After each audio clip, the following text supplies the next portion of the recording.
Une roquette frappe le siège de l'ONU au Liban. Cet incident fait actuellement l'objet d'une enquête de la part des autorités. Heureusement, personne n'a été blessé. La force intérimaire des Nations Unies au Liban, FINUL, a signalé l'impact d'un projectile contre le quartier général du contingent dans le sud du Liban, dans un contexte d'intenses attaques croisées entre le groupe chiite libanais Hezbollah et Israël.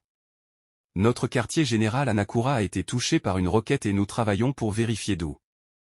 Nos troupes n'étaient pas dans des abris à ce moment-là et, heureusement, personne n'a été blessé, ont indiqué les casques bleus dans un communiqué.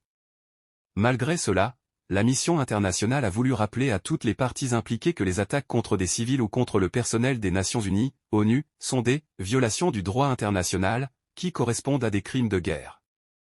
Compte tenu de ces circonstances, le Premier ministre par intérim du Liban, Naïb Mikati, manifeste son intérêt pour les causes possibles de ce malheureux événement et exprime sa solidarité avec la FINUL, a rapporté la présidence du Conseil des ministres dans un communiqué, qui n'a pas non plus été communiqué. A fourni des détails sur l'origine du projectile.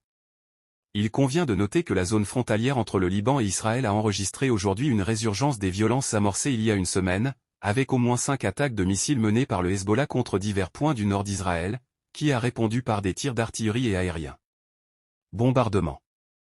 À travers les réseaux sociaux, la FINUL a confirmé qu'il y a eu des tentatives d'échange de tirs à cause de la division et a regretté que l'escalade militaire se poursuive malgré ses efforts pour apaiser les tensions. Ces efforts incluent entre autres le maintien actif des contacts avec les autorités des deux pays. La semaine dernière, les forces israéliennes et le Hezbollah ont déjà connu des épisodes de haute tension après une série d'attaques croisées dans les zones frontalières, où ont également eu lieu certaines actions revendiquées par les factions palestiniennes présentes sur le territoire libanais. Jusqu'à présent, plus de 15 personnes sont mortes dans des tirs croisés des deux côtés de la frontière, dont 3 civils libanais.